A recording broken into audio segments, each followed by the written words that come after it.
Bom, pessoal, como rendeu aquele assunto da maior contradição da Bíblia, né, de Jesus estar vivo ou morto na mesma data? E diga-se de passagem, né, rendeu muito marabalismo, né? Eu nunca vi tanto marabalismo na vida. E as pessoas acreditam que estão refutando o vídeo, né? Chega a ser cômico. Então eu vou explicar para vocês agora. Eu já expliquei a contradição. Agora eu vou explicar o porquê que acontece a contradição. E aí vocês não só vão entender, como vocês vão perceber também que não é uma história real. Vocês vão entender por que os evangelistas fizeram essa confusão histórica de colocar Jesus celebrando a Páscoa, mas ao mesmo tempo ele morre na véspera da Páscoa. Vocês vão entender, vamos lá.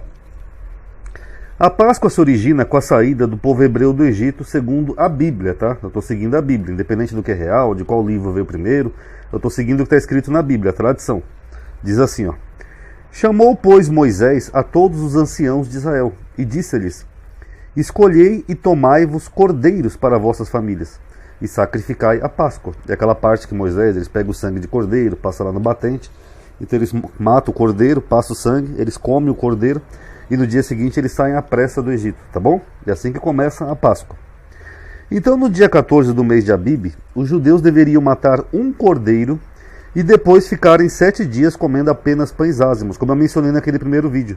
Inclusive hoje um senhor, né, veio comentar isso aqui no meu vídeo, ele falou assim, tem que desenhar? Ele comenta exatamente o que eu falei no vídeo e acha que está me refutando. Ai, é engraçado esses cristãos, viu? Mas vamos lá. Então vamos ver o que diz a lei, ó. Guarda o mês de Abib e celebra a Páscoa ao Senhor teu Deus. Então a Páscoa, no dia 14 de Abib. Porque no mês de Abib o Senhor teu Deus te tirou do Egito, de noite. Então sacrificarás a Páscoa, esse ritual aqui do cordeiro, ao Senhor teu Deus das ovelhas e das vacas, no lugar que o Senhor escolher para ali fazer habitar o seu nome. Nela, na Páscoa, não comerás levedado. 7 dias nelas comerá pães ázimos, pão de aflição, porquanto apressadamente saíste da terra do Egito, para que te lembres do dia da tua saída da terra do Egito, todos os dias da tua vida. Levedado não aparecerá contigo por 7 dias, e em todos os seus termos. Também da carne que matares à tarde, que é a tarde de Páscoa, no primeiro dia, que é o dia 14 de Abib, nada ficará até amanhã. Então é bem simples de entender. No dia 14 se matava o cordeiro, à tarde, né, porque o calendário judeu ele vira à tarde, de um dia para o outro. Se comia o cordeiro e depois só comia pães ázimos durante 7 dias. Bem simples. Tanto que aqui eu vou dar só mais um exemplo, antes de entrar na questão do vídeo, do rei Josias. Ó. Então Josias celebrou a Páscoa ao Senhor em Jerusalém, e mataram o cordeiro da Páscoa no 14º dia do primeiro mês. Bem simples. Depois, só pães ázimos. Tá bom? E os evangelistas, eles quiseram fazer uma tipologia, eu já expliquei aqui nesse canal o que é tipologia, de Jesus com o cordeiro da Páscoa. Então eles tinham que fazer Jesus, primeiro, morrer no dia da preparação, como cordeiro. Porque se você comia o cordeiro aqui no dia 14, ó, quer dizer que você matava ele no mesmo dia antes da tarde. Você matava, preparava, aí quando chegava a tarde, após o pôr do sol, já era um outro dia, então você comia o cordeiro. Então Jesus, para ser esse cordeiro, ele tinha que morrer no dia da preparação. Aqui, ó, segundo João 19:14. E era a preparação da Páscoa, e quase hora sexta. E disse aos judeus, eis aqui o vosso rei. Aqui é Pilatos, aí ele põe Jesus na cruz nesse mesmo dia e Jesus morre rapidamente. Então os evangelistas tiveram todo esse trabalho de colocar Jesus morrendo na véspera da Páscoa, na preparação, exatamente como o cordeiro de Páscoa, que morria no dia da preparação. Correto? Qual que é o problema? O problema é que o cordeiro também tinha que ser consumido no dia de Páscoa. Por isso que eles fazem Jesus sendo o cordeiro da última ceia. Olha aqui, ó. E os discípulos fizeram como Jesus lhe ordenara, e prepararam a Páscoa, aqui ó, a Páscoa, não é outra Páscoa, não é um dia anterior, não é não sei o que, ó. Eles prepararam a Páscoa. E chegada a tarde, aqui ó, depois que vira a tarde, aqui eu falei para vocês, assentou-se à mesa com os 12. Aí quando ele se assenta à mesa com os 12, o que ele faz, ó?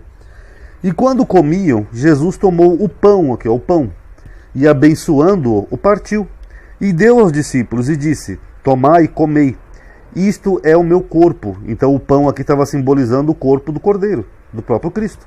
Então eles tinham que comer o cordeiro. Então por isso que eles colocam Jesus também na última ceia, porque ele tinha que ser consumido, não só morto na preparação. Ele tinha que ser morto na preparação e ser consumido na Páscoa.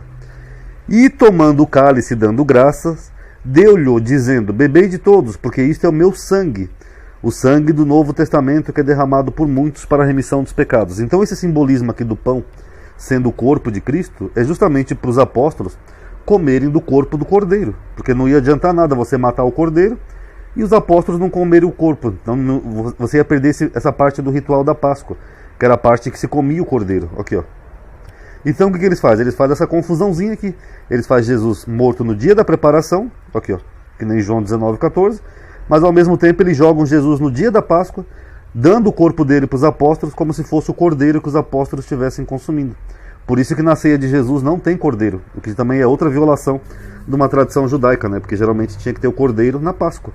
Mas como Jesus é o próprio cordeiro, então ele simboliza o cordeiro ali de acordo com os evangelistas.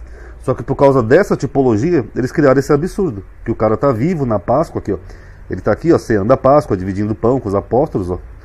Ele está vivo, é só uma imagem ilustrativa, mas ele está vivo. E ao mesmo tempo ele morreu antes de começar a Páscoa. Por isso que eles criaram esse absurdo histórico. Isso mostra o quê? Que a construção de Jesus é só uma tipologia, é só uma construção teológica e não é uma história real. E por mais que façam aí marabalismos, não, porque o dia começa no pôr do sol, o dia das Páscoas, ou era sábado semanal, não sei o quê, não elimina a contradição. Que ele estava aqui morto na véspera da Páscoa e ao mesmo tempo, quando chega a Páscoa, ele está lá celebrando a Páscoa com os apóstolos. Tá bom, galerinha? Quem gostou, dá um like aí no vídeo, isso ajuda a aumentar a atividade e o alcance. Obrigado por terem assistido. Paz a todos.